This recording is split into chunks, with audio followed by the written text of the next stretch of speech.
All right, so in order to be successful in this course, we are going to be utilizing what is called a virtual machine.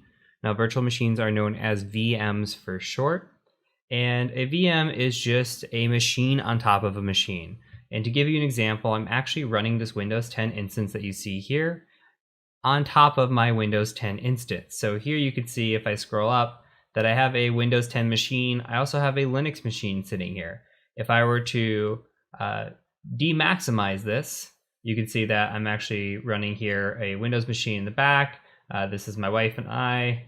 And you come through here, we just blow it back up and we're back inside of our machine. So a virtual machine is just a machine inside of a machine. So what we're going to be doing is we're going to be utilizing this to build out labs. That way we don't have to actually have a bunch of hardware. We can just use this for our course and run what we need to on top of our own machine already. Now, this can get resource intensive. So if you are only utilizing something like 8 gigabytes of RAM, then you might have some issues with this, but you can still follow along. When we get into the Active Directory portion, you might run into issues if you do not have at least 16 gigabytes of RAM to utilize. But we'll worry about that when we get there. There are still plenty of ways to follow along throughout this whole course.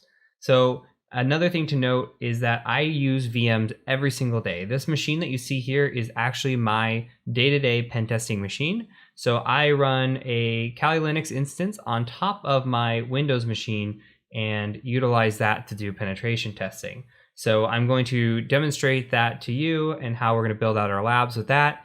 And a lot of us in the industry run through VMs as opposed to running it directly on metal or on a machine.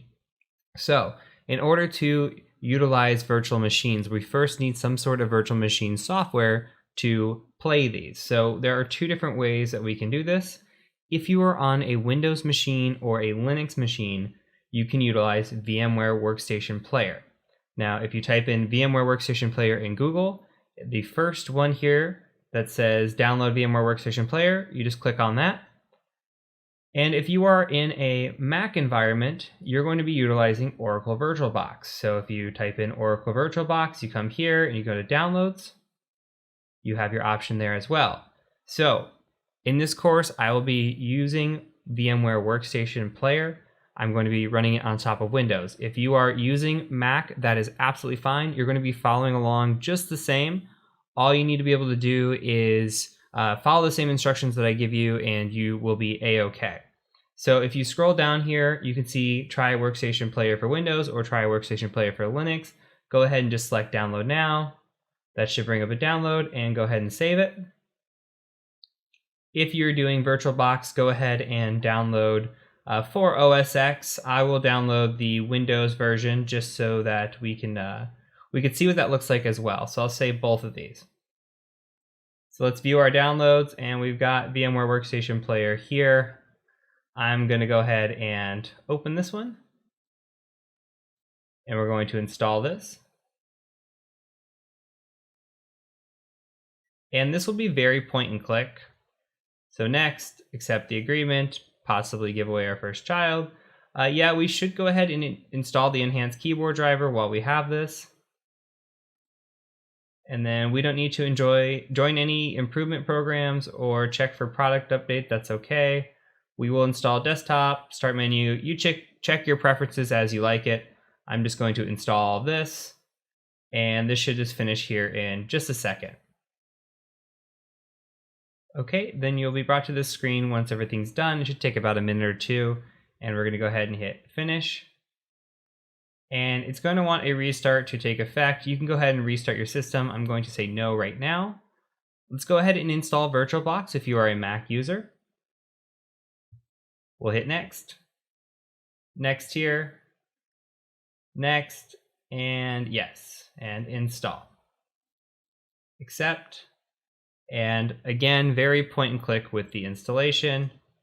Select install and any options that do pop up. And then we can start Oracle VM if we want. Let's go ahead and just start that. This is what Oracle VM looks like. And let's see if we can start the VMware player here, even though we need a restart. And this is what VMware Workstation Player looks like. So here you can see that we have virtual machines. We can create new virtual machines, open ones, etc. We'll get into that in the next video. So again, if you are using Windows or Linux, this is probably what your view is going to look like for the rest of the time. If you are using Oracle on a Mac, this is what your view is going to look like. Another side pro tip here is that I am using Workstation Pro, and I might utilize this in some instances throughout the course. Other instances, I'll be utilizing the Workstation Player. They are not much of a difference, especially in the beginning. When we get into the Active Directory portion, it might actually be worth it for you all to download the VMware Pro trial, because the trial is 30 days, and you can utilize that to get through some sections and actually have nice little windows here to be clean and just have a pro edition. You can do everything that I'm going to show you in the course on the player. It just is that you have to open, if you want to run more than one machine, you'll just have to reopen the VMware Workstation Player several times to run multiple machines, but that's okay. It just won't look like this nice clean layout where you can transfer between machines like I can do just here. So with that being said, let's go ahead and move on to the next video. We're going to be installing Kali Linux onto our VMware Workstation Player.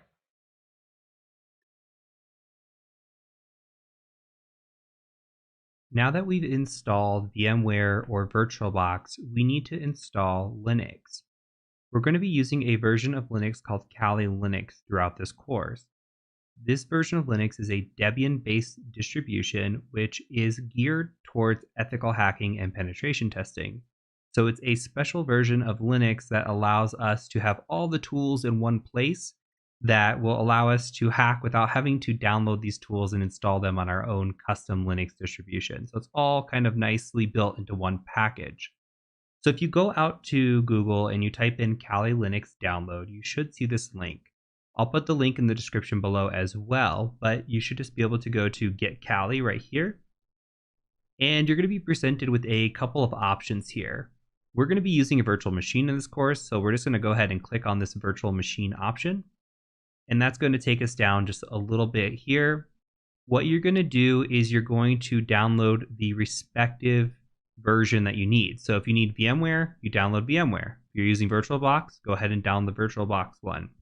Now they have a direct download, which is a 7-zip, and they also have a torrent if you know how to torrent. What you're going to do is go ahead and download the file that you need. And while you're doing that, if you do choose to download directly, you're also going to need a tool called 7-zip or a way to unzip this file. So go ahead and start your download. While it's downloading, let's also go ahead and navigate to 7-zip. So if you go to Google and you look at 7-zip, you'll see this page here comes up. You just go to download. In here, you're going to download the file that is for your respective system. So here, I'm using Windows on 64-bit. I would download this executable right here. Now, if you're running on Linux, here's where you download Linux. If you're running on Mac OS, here's where you download for Mac OS. Very straightforward.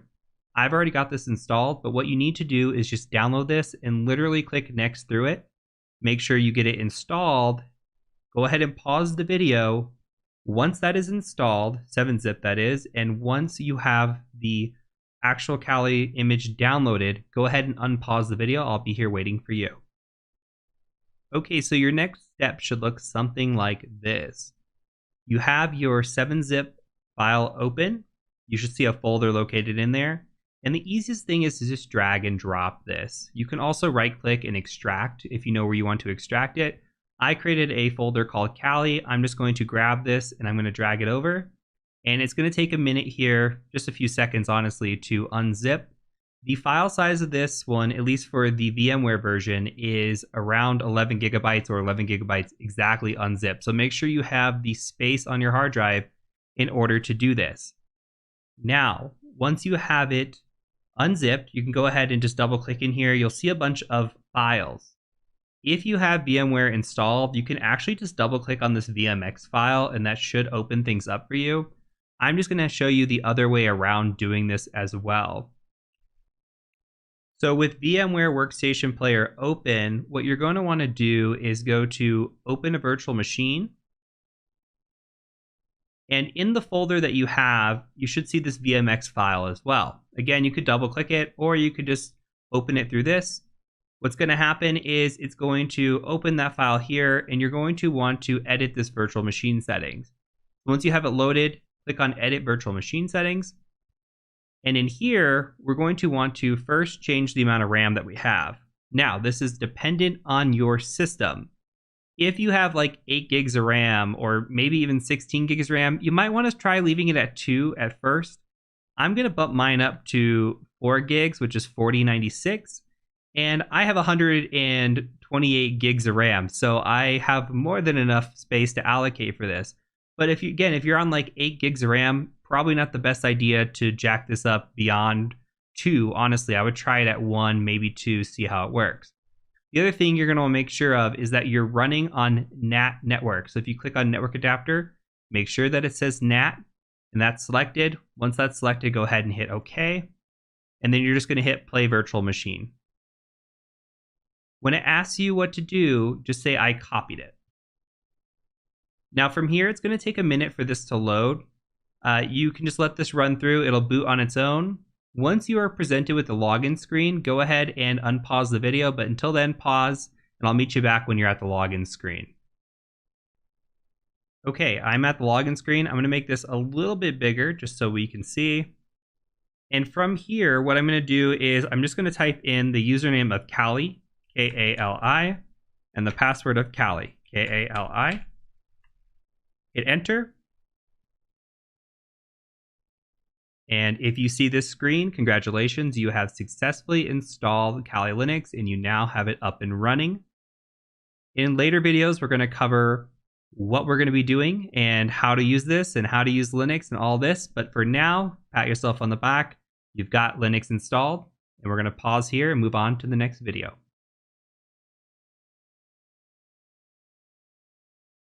Okay, so this video pertains to some updates we need to make to VirtualBox for quality of life. So if you're not using VirtualBox, you can go ahead and skip this video. If you are, buckle in. We just need to do a couple of quick updates and then we should be good for the rest of the course. So go ahead and go out to Google and Google VirtualBox extension pack. What it's going to bring up is just the downloads page of VirtualBox. So we're going to want to go here. And on this page, if you look kind of towards the middle, you'll see that there is a VirtualBox extension pack here. We're going to just click all supported platforms and that will automatically download the file that we need. So once that is downloaded, and pause if you need to, go ahead and open VirtualBox. And you can come in here and up at the top, we're going to go ahead and click on Preferences. And from here, we are interested in extensions. See extensions right here. Go ahead and click on that. There's a little plus sign. We're going to go ahead and click on that. And then you should have your downloads right here. So we're going to take the downloads and just go ahead and install that. Hit install. Read this. Give away your firstborn. Accept all the terms. And you should be good. Very quick install. Okay. The second thing we need to do is we need to come to the one tab up here above, which is network. We're going to go ahead and hit the network button or this add button, and we're going to add what is called a NAT network. Okay, and we're going to come in here and we're going to double click. And you can go ahead and keep these defaults. I'm going to actually change them to 192.168.57.0 because that's what's going to be used through the rest of the course. And that is what the CIDR notation of my Kali machine and my Keyoptrix, which you'll see later, etc., all fell into this 57.0. So we're going to go ahead and keep it on this NAT network. Make sure you support DHCP. Go ahead and just hit OK. Hit OK.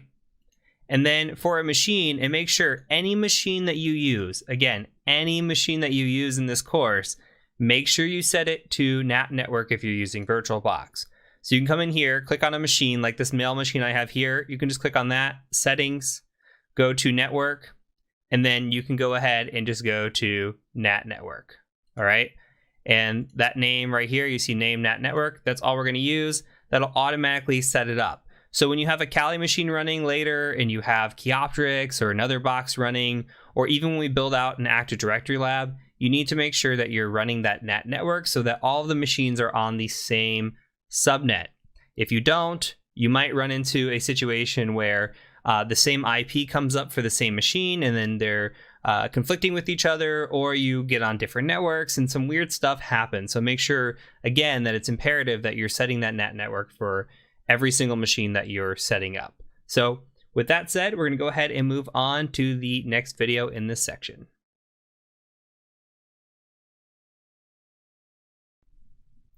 The first thing I'd like to do before we get started with any commands or anything like that is just take a look around Kali Linux and kind of demonstrate why a pen tester or ethical hacker might use this distribution of Linux.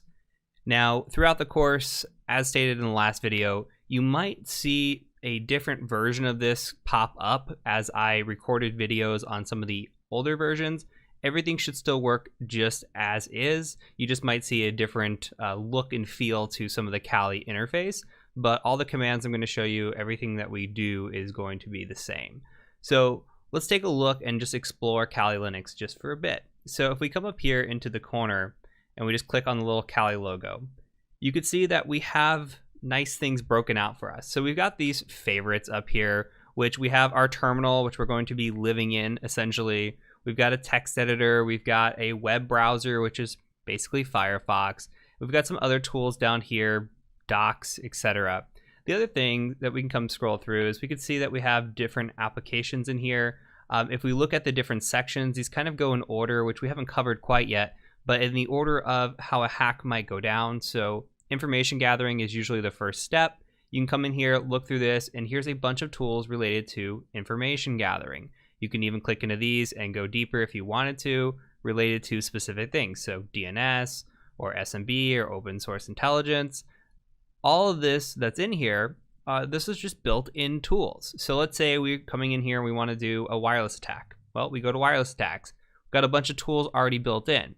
So Kali Linux is just essentially a ethical hacking distribution of Linux, and it's built on Debian. So if you've ever used something like Ubuntu or anything along those lines of a Debian distribution, this is all going to feel really familiar to you with just a bunch of tools built in on top of it. So fairly straightforward. They do have some nice tools in here. You can come through and utilize these. A lot of this is already built in, and we're going to take a look at that as we go. Okay, so the next thing that we're going to do is, and throughout the rest of this course, is start looking at the terminal. So if you come up here, you'll see that we have a terminal. Now, mostly everything that we do is going to be done in this terminal here. Now, this is almost like accessing the command line. So if you're using a command line like in Windows, for example, if you've ever used a command line, if not, that's okay. But we do a lot of this from this interface as opposed to maybe utilizing a GUI-based interface where if we clicked a folder, this might look more familiar to you if you're a Windows or Mac user. You come in here, you have this kind of area. Yeah, we can do that, and sometimes we'll utilize this, but a lot of times we're going to be living right here. Okay, so as we move forward, we're going to start talking about this command line, how we can utilize it and use it to our advantage, and then we'll do some tips and tricks and hopefully learn some pretty neat stuff as we go. So in the next video, I'm going to cover the sudo feature, which I think is important. It's something that was brought in. Now, originally we had something called a root permission, and we'll talk about that. That has changed since 2020.1 moving forward. So we're introducing that into this course, and we'll talk options that you have. So let's go ahead and move to the next video where we talk about the sudo feature. All right, so before we look at any commands or learn any command line, we have to talk about sudo. Sudo is very important, and what had happened previously was that in the earlier versions of Kali Linux, we ran as a user called root. Root is the ultimate user. You could think of it as the administrator of the machine. Now we're running as a user called Kali, so we don't have root privileges directly. This is as an improved security feature because we should be running only certain commands when we need to as the root user. So what we're going to see is we're going to see how we can run commands as an elevated privilege, and we're going to do that with sudo, which stands for super user do. They just kind of shortened it, so we just have sudo now, okay? Now with sudo, what we're doing is we're saying, hey, I want to run a command elevated. I want to run this as a higher user. In this instance, we can say, I want to run the command as root. Why is that important? Well, let's take a look at an example. Let's say that I wanted to look at a very sensitive file. Now, one sensitive file in our system is the Etsy shadow file. You can see cat, Etsy, like this, Etsy shadow. And you don't have to follow along right now. You don't have to really understand what's going on if you've never seen Linux. All I'm doing is saying, hey, I want to print out this file. I want to look at it, okay? And for here, I can't see it. It says permission denied. You don't have the access to see this file. That's a good thing. But if I was the root user or somebody that had elevated privileges, I could see it. So I could say sudo cat Etsy shadow like this. Okay, and it's going to say, what is your password for Kali? I'm going to go ahead and say Kali, K-A-L-I. Hit enter. And now I can see that I have access to this file. And this file is very sensitive. We'll talk about this later on in the course, but sensitive file, okay? So when we're looking at it, I ran that command specifically as the root user. As the root user, I'm able to see, okay, this file now. Why, or what's going on here? Well, we're running that specific command, right? And we're still staying as Kali. We're doing this in a kind of one-off scenario. So there will be times where something that you run in this course might require sudo, or you can run the command without sudo, but you notice something doesn't work. So best practice for this is saying, hey, let's go ahead and just run mostly everything that I'm showing you command-wise in this course. That's not best practice overall. Usually you should run things just as a regular user. If you get permissions blocked, then run it as sudo as necessary. Now, the other thing to point out, and we'll talk about this again later on in the course, but why can we do this is because this user is part of what's called a sudoers file, meaning we can have this permission. Not any user can come in here. Say we made a new user and we just called the user John. We can't just take John and just go ahead and just run these commands as root. No, John has to have the permission to do this. So you can think of Kali as being an administrator, but only when we utilize that access or that privilege. Okay, the other thing I want to show you though is that we can switch over to root if we want to. We can come in here and we can say sudo switch user dash, just like that. And then I'll put us into root. Now you can see, okay, we're running root at Kali. And that's only for this instance.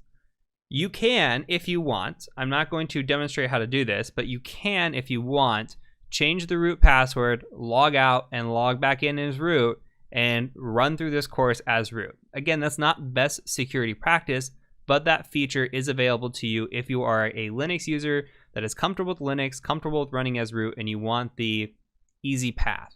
Otherwise, I highly recommend just staying as Kali, running as sudo privileges as you need it, and then moving forward. But this is a quick way to switch into root if you need to. Sometimes even running sudo causes some issues, so switching to root to run a command is okay. What we can do here too is a demonstration is we can go file new tab and look at a new instance, and you'll see that this instance of root is only good for this tab here. Once we start a new tab, we're going to be brought back right back to Kali. You can see that from the top line in the tab as well.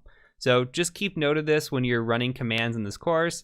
If you see something, again, try running it with sudo if it's not working, or if it says access denied, then you know, hey, I need to run sudo. Very, very, very important. Okay, I'm trying to drive that into your brains right now.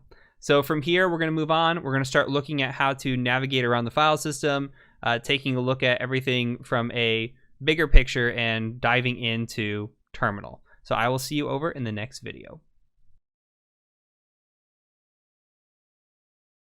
Now we're going to take a look at the Linux terminal.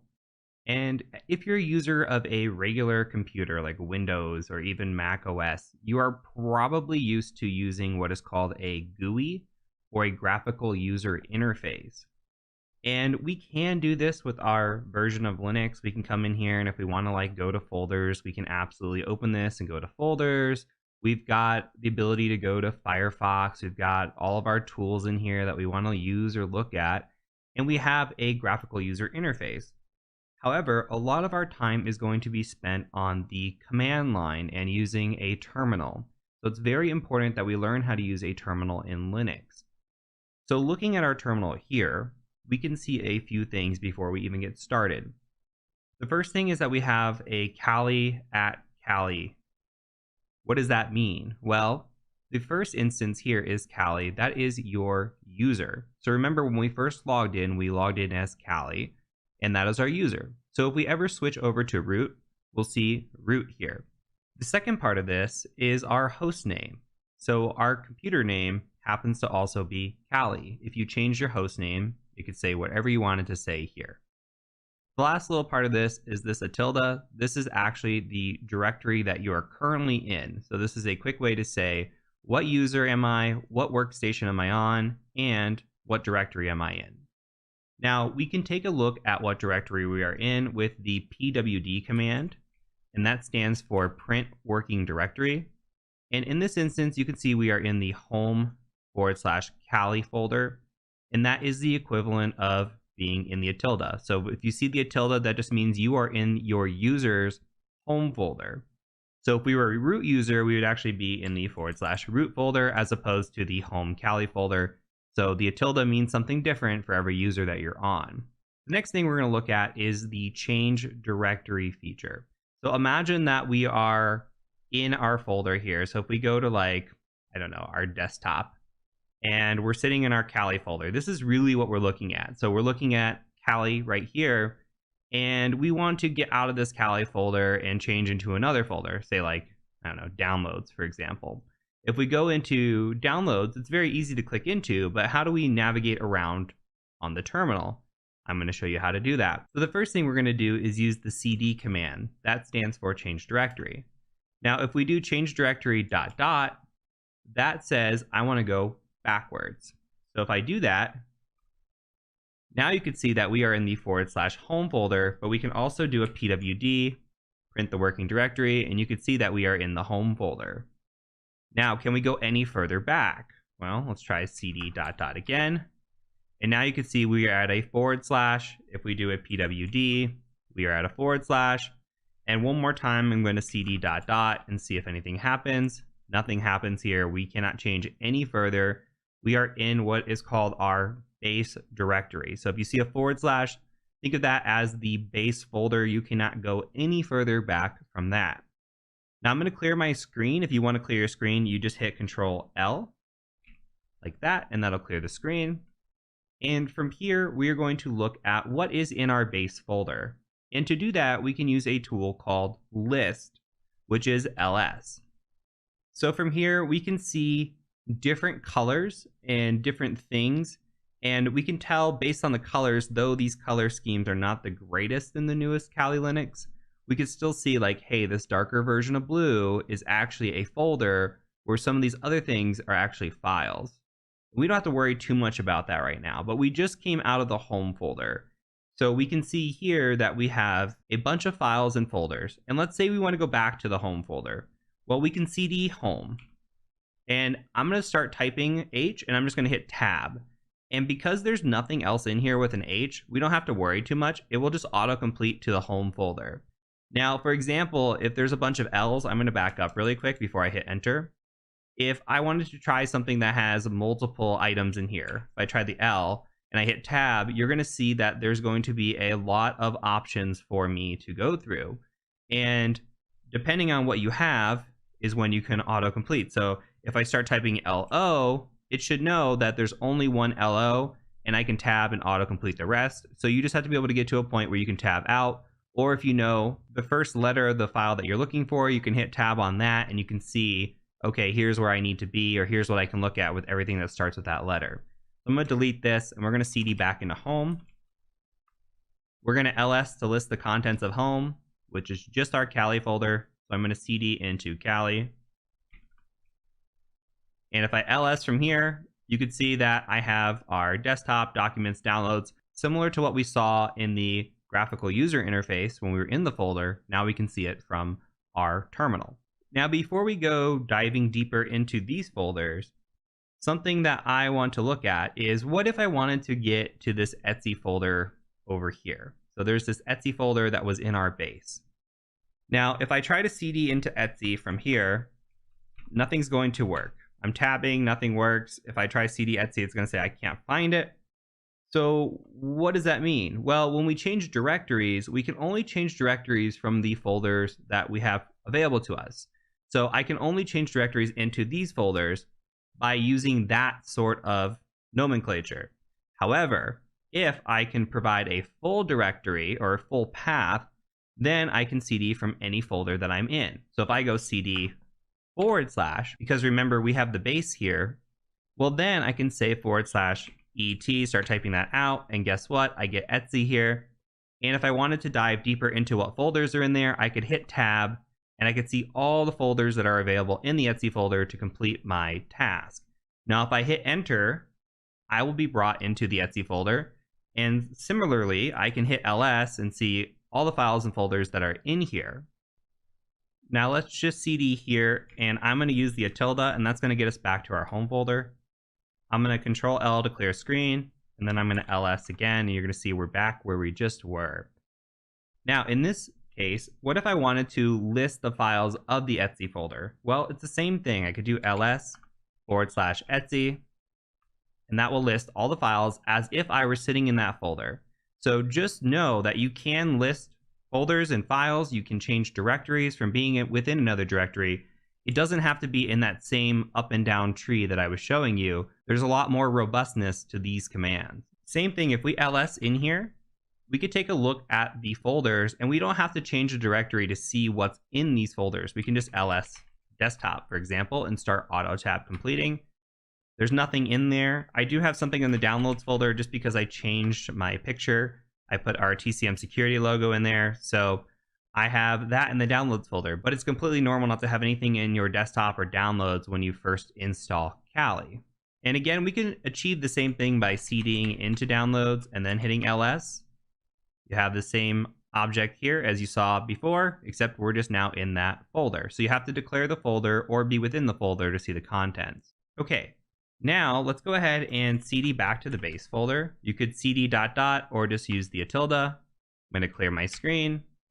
And from here, we want to talk about making a directory. So let's make a directory. I'm going to make a directory called Heath. You can just use your first name if you want. And then when you ls in here, you could see now that the Heath directory is here. And I could cd into that Heath directory. I can ls in that directory, and there's not going to be anything in there. So I'm going to go ahead and back up one. And now I'm going to show you how to remove a directory or remove a folder. So you say rm-dir, and you're going to go ahead and just say Heath, and that will remove that. These commands work exactly the same as everything else. If I wanted to make a directory in the base folder, I could totally make dir /Heath if I wanted to. And I could also remove that from here. So again, it doesn't matter exactly where you're at as long as you're using full file paths. Okay, so I've cleared my screen, and now I want to run ls. And you see in ls that we just have a bunch of folders, but that's not entirely true. What we're going to do is we're going to do an ls-la, and I like to think of this as list all, but really it stands for long all. And if we hit enter, you can see that there's a bunch of new files in here, and folders actually. So from this, we can see that we have like a bash history, we've got a .java folder. Anything with a dot is considered a hidden file. We won't see that when we're using the ls command. We actually have to do a -la command. And this is a great time to actually take a look at what these subcommands are and how are some ways that we can identify what these things mean. So I'm going to show you a website first, and I think this website is awesome. We can go to something like explainshell.com. So it is explain shell. You can see it auto-completing up there, but explainshell.com. And if you came in here and you wanted to take a look, let me make this a little bit bigger. If you wanted to take a look at like ls-la, you could say, okay, explain this to me. And it'll tell you, okay, the first part is ls. That means list directory contents. Remember I called it the list command? That's what it is. Now, what does that la do? Well, the L, you hover over it, says use long listing format. And the A says use all. Okay, so do not ignore entries starting with a dot, which is what we're looking for. And the long listing just gives us more detail. It gives us these file permissions, which we'll get into a little bit later, and who owns it and what the file size is it a directory, etc., etc. We'll get down into that in just a few videos. We can also use what are called man pages. I'm going to Control L again. If we do man ls, man stands for manual. So man ls, we could see in here that ls means list directory contents. Great. -A stands for all. Do not ignore entries starting with a period. Same thing as we saw before. We could scroll down, look for the L portion of this, and we'll see that we have use a long listing format. You can hit Q to quit this. So if you don't have internet access, for example, you can use the man pages. I like using explainshell.com. I think it's pretty awesome, but man works very quick. And from the terminal, you don't have to leave or do anything. Another thing that you can do is ls-help. And that will give you similar to the man pages, though not as full detail, I guess is the best way to say it. And you come in here and you can see the same kind of switches and commands that were in here. So --help works for a lot of commands. It's one of those that you should know and you should try if you have any questions about what you're trying to do. It's a great resource. So if we ls-la, we can cd into one of these hidden folders. Like we could cd into .cache, for example, and we just ls that. You can see that there's actually stuff in the cache in here. So we're not going to get into this. I just want to show you that hidden files and folders do exist. So if you're looking for something, especially pen test related, something might be hidden. If you're on a Linux machine, you might need to do ls-la to see a hidden file. And they're incredibly easy to see, as you can see for yourself. So let's go ahead and cd back to our home folder. And from here, I'm going to show you a couple of things that we're going to explain later on, but I just kind of want to get you familiar with it. So the first thing I want to show you is the echo command. If we go echo and we use a single apostrophe and we say hi like this, that's just going to echo out to the screen. We'll get into the echo command a little bit later on in the course. What we're doing here is we're going to echo this into a file. So I'm going to say hi, and then I'm going to put that file, I'm going to use this greater than symbol, and that's going to be a redirection operator. And I'm going to say, hey, just go ahead and make a file called test.txt. And while you don't need to know this yet, if I ran cat on this, on test.txt, you'll see that it prints back out hi. Okay, so I just want to have this file here that we created. And what we're going to do is we're going to just quickly ls.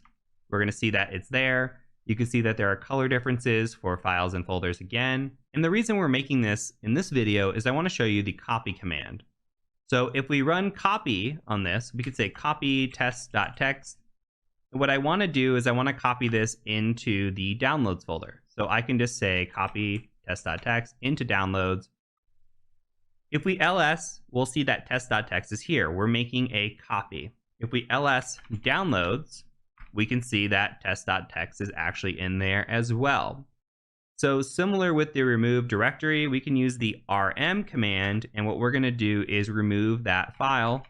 And again, we don't have to be in the directory to remove it. We can call the directory path and then test.txt. If we hit ls on downloads again, we can just go ahead and hit enter, and you're going to see that there is no test.txt in there anymore. But if we ls here, you'll see that test.txt does exist. So I'm going to go ahead and Control L. The opposite of this is the move command. Now, if I move test.txt and I put that into downloads, if I ls now, you're going to see that there is no test.txt in here. Why is that? Well, if we ls downloads, you're going to see that we moved it. So remember, copy leaves an original version wherever you copied from. Move completely moves it. So the cp and the mv commands are what you need to know there. Now, while we're on this, what we're going to do is we're going to look at a command called locate. So locate's pretty awesome. If you did locate and say I wanted to find out where that test.txt file is, I could do locate test.txt, and we're probably not going to get anything back quite yet. Now, if we're looking through this, none of these files are where we're at. So there are some test.txt files on this machine, but we're not seeing the one that we created. So say that we created a file, we can't remember where we put it, and we just want to go search for it and find it. what we can do is we can say update db, and you're going to see that we actually get a denied. Why are we getting permission denied? Well, this comes back to sudo. So let's go ahead and sudo update db. You're going to enter in your sudo password. It's going to update the database. And now if we do locate test.txt, and you can just, when you see a screen like this, by the way, where it's kind of semi-gray, if you just hit the right arrow, that will go ahead and autocomplete because it remembers your last command. You can hit that. And you can now see that the first entry in here is home Kali downloads test.txt. So now the database is updated and it finds it. One other thing to mention, I just talked about auto-completing with the right arrow. If you hit the up arrow, you can go through your previous commands. You can see all the commands that I've been running through. So we can also use the down arrow to scroll back down through those commands. So say I wanted to run that locate test.txt command again, and instead of typing it out, I just hit the up arrow, and then I hit enter. Easy breezy. Okay, so we're gonna go ahead and remove downloads test.txt. And now that file should be gone. We can ls one more time into downloads just to make sure. And you can see that TCM security final is the only thing that's in there. One other thing to point out that I just noticed actually is these files are case sensitive and the folders are case sensitive. So if I try to cd into downloads, it's not going to work because downloads doesn't exist. So if I cd into downloads, like it's spell, then you can see that I actually get into the downloads folder. So note that it's case sensitive. Autocomplete, if I go back, will do a pretty decent job at trying on newer versions of Kali, that is. If I hit do, for example, and then I tab, it'll realize that I'm trying to get to downloads. So the last thing I'm going to show you is the password command, and that is passwd. We are going to be good security engineers and change our password. We're going to make it a strong password because we're good security engineers. I am going to be the bad security engineer and make my password password. And I'm doing that because later on in the course, we'll talk about cracking Linux passwords, and we're going to use my bad password as an example. So here we're going to type our current password. Kali is a terrible password, by the way. And we're going to go ahead and type in our new password. You can make your password whatever you want. I'm making mine password. And now we have updated successfully, and we have finished all the commands that we need to know for this video. I'll go ahead and see you in the next lesson. Now we're going to talk about users and privileges. So in the last video, we learned about ls-la. So I am in my home folder, which is the tilde here. And all I'm going to do is just say ls-la. I'm going to hit enter. And we're going to see a bunch of stuff over here on the left-hand side. We've got this, we've got the details kind of ownership, we've got some file size in here, and we'll talk about all of this. But when we do ls-la, we're getting so much more information than whether or not a file is hidden, which is kind of the purpose we looked at it for last time. But now we can take it and look at it from a different scope or lens. We can see that we have this column here, the first column. Now the first column tells us something interesting. It first tells us whether or not we are looking at a file or a directory. So if we see a D here, we are seeing that this is a directory. Note that these are also color-coded, right? So we have blue for directories, it looks like, and then white here for files. And then we also have links, which we're not going to get into much right now, but a link looks like it's a lighter blue. So we have the indicator here first. It says, okay, it's either a D or maybe a dash or an L. There are other settings that could be here, but for now, this is all we need to worry about. The next set of things that we're going to look at are these RWXs, or R blank X. What does that all mean? Well, RWX means read, write, execute. When we're missing one of those, like a dash here, that just means we have a read and execute.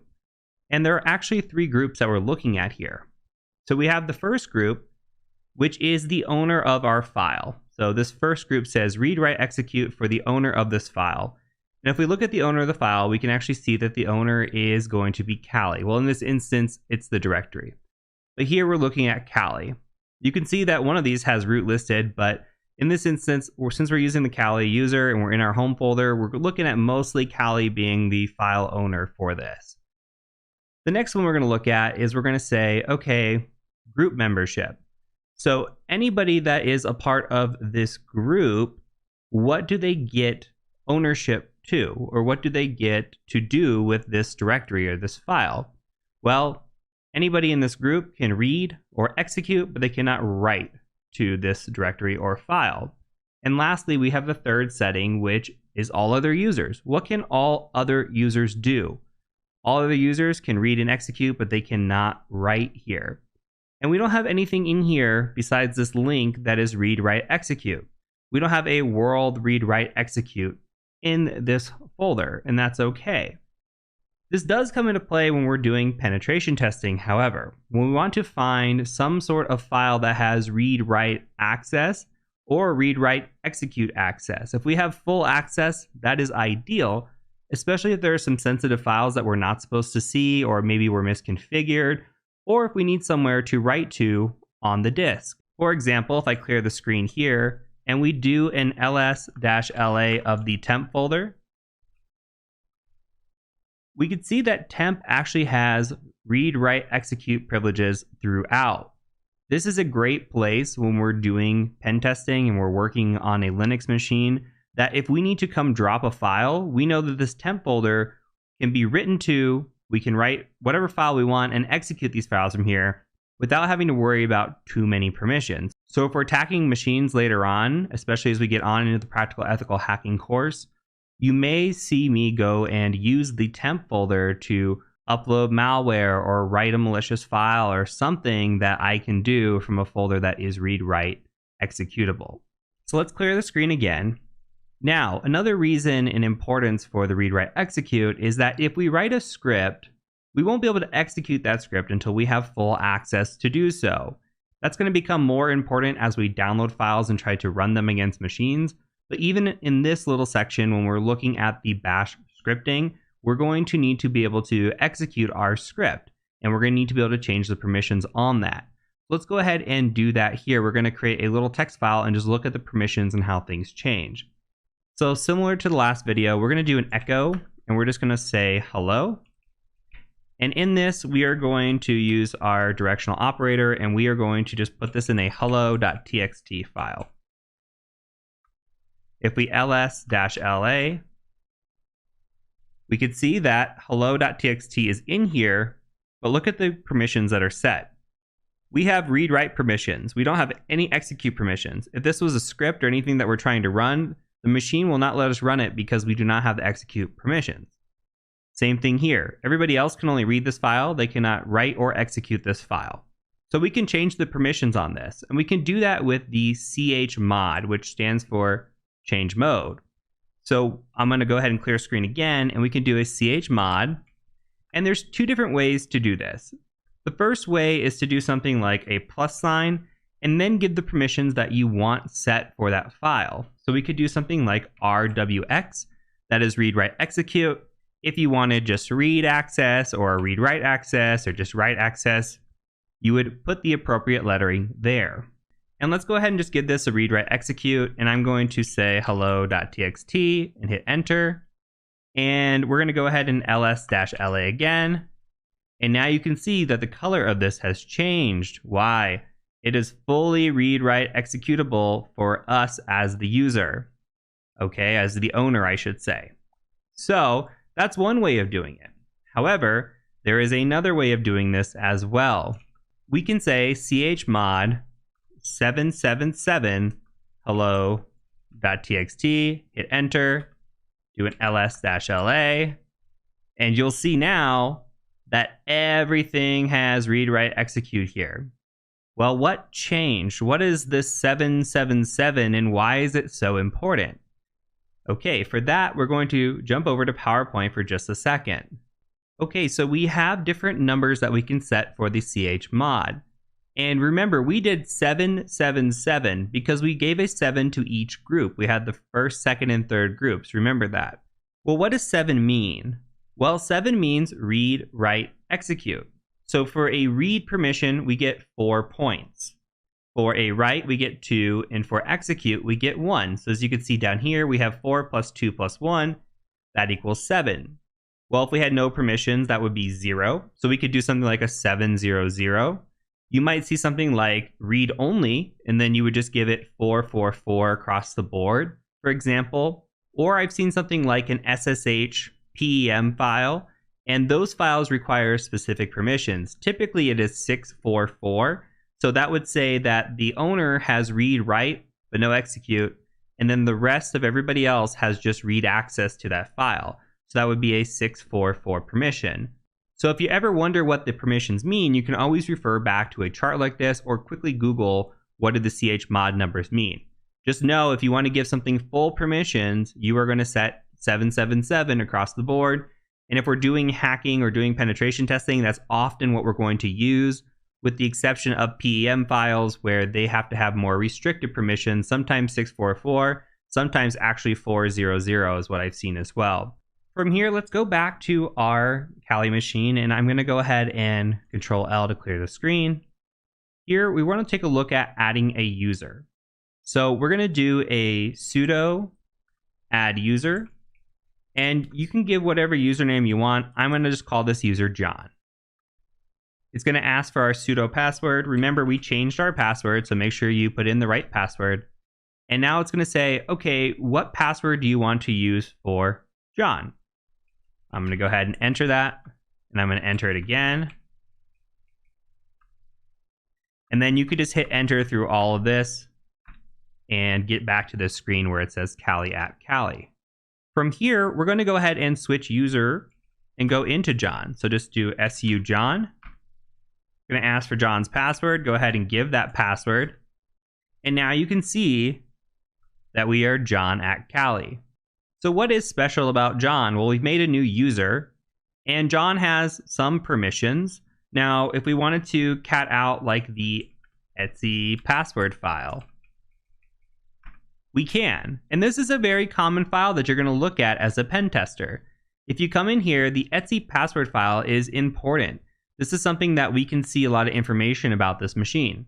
Now, the Etsy password file is called the password file not because it has our password in it, but because it used to store our password in it a very, very long time ago. Now what is being done is they put an X here for a placeholder, and that placeholder is then filled in with the shadow file, and we'll take a look at that here in a second. So we are using the cat command, and you've seen me use this several times throughout the course. We are using that to basically print out a file. So when we print out the file, we can read the file. So from here, we're reading the file and we're saying, okay, I see root. Root is the 0 user ID, and that is important. That's telling us they are the ultimate user on the machine. They are user 0. If we scroll way down to the bottom, we should see some users that were created here. For example, we see Kali. Kali's user 1000, pretty common. We can also see that John is in use here, and John is user 1001. We could see what type of shell type they're using and what their home folder is as well. You could see the ZSH shell type compared to John's bin bash. So they are different shell types, and we'll get into those a little later on. But from here, we can also see roots here. We could see the root shell type, and we can also see what kind of services are running on this machine.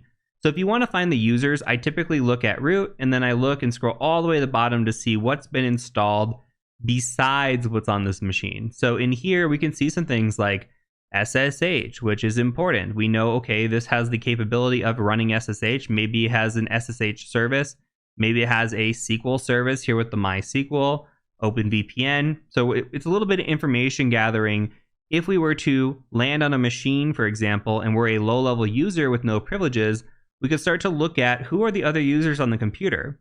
Why are they important? How can we get a hold of them? Where are their files located? What kind of services are running on this machine? This is all part of the information gathering stage of ethical hacking, and this file leads to a lot of clues for us.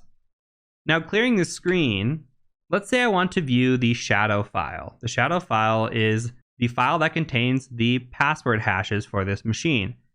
I'm going to go ahead and try to type in cat Etsy shadow. Permission denied. Okay. Maybe I need to use sudo. Let's try it here. Enter our password. Oh, John is not in the sudoers file. This is also called the sudoers file, and you can also call sudo sudo. Depends on your nomenclature and how you pronounce it. I'm a sudo person. So from here, I'm going to go ahead and Control L.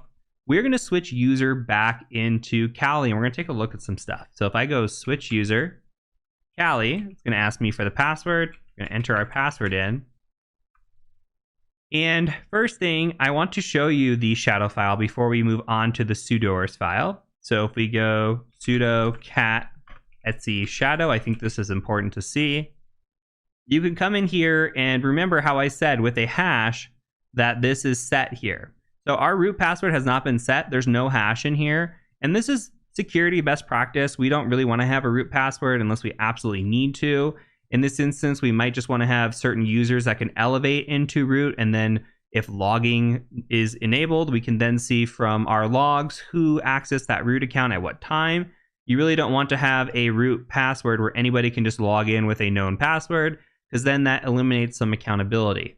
So best practice would say, hey, if we have a Linux machine, you get all regular user accounts, and then if you want to run something as an elevated privilege, you're going to do that with your account and then use sudo for that. But looking down here, we can see the hashes for this computer. Okay, and what's interesting actually is Callie and John have the same password, but they have different hashes. And that is sort of unique. If you saw this in a Windows machine, if the password was the same on the local machine, you would see the exact same hash, and that is a clear indicator that password reuse is in play, but here it's not. So the hashing algorithm that's being used is a little bit different, and it's generating different hashes even though the password is the same. Regardless, the password for both of these accounts is password, and that's very weak and can easily be cracked, as we'll find out later on. Okay, now onto the sudoers file. What we're going to do is we're going to do a sudo cat, and we're going to look at etc sudoers, just like that. And I may have typed that a little fast, so I'm going to go ahead and scroll back up for a second. Sudo cat etc sudoers. Okay, just like that. It should auto tab complete. And from there, we're going to come in here and we're going to look at who has what privileges. Well, if you see allow members of a group sudo to execute any command, and you see %sudo, so it's calling sudo from somewhere else. Sometimes we can just include users in here. We could say, hey, the user Callie, I want to do these things. Instead, this is saying, hey, anybody a part of this group, I want to be able to do whatever they want. They can execute any commands like they were the root user, essentially. So with that, what we're going to do is we're going to take a look at who is in that %sudo group. And we can do that by using the grep command. So we can say grep, and we're going to get really familiar with grep in the bash scripting video. But basically think of grep as pulling out a specific string or element out of a file or some contents that you want to see. It's a great way to narrow down specifics and pull down only the information that you want, and we're going to get really familiar with it here in a couple of videos. So we're going to say grep, and then we're going to say sudo, just like this. And we're going to do that from etc group. Okay, and it says who has the sudo privilege. Here, all we see is Callie. So our user has sudo privilege. If we wanted to give privileges to John, we'd have to add John to the sudo group in the etc group. Or we could add John specifically to the sudoers file and give him specific permissions as well. And as we move on in the course and we get into privilege escalation, and if you ever go into more of the privilege escalation courses that we have, you'll see that we look at sudo privileges immediately when we get onto a machine by doing something like sudo-l, and we'll take a look at those and say, okay, what commands can I run? And in this instance, we could see, okay, all commands can be run here. But sometimes that's not the case. Sometimes we can only run one specific command, or maybe John, for example, we want John to be able to run Python because John's a developer. So John can run Python with sudo privileges, but cannot run anything else. So something to think about, depending on the individual and who we want to give permissions to on that machine, they might not have privileges to access everything as sudo. They can actually be limited in what they can run as well. So that is it for this video. I'm going to go ahead and catch you in the next one.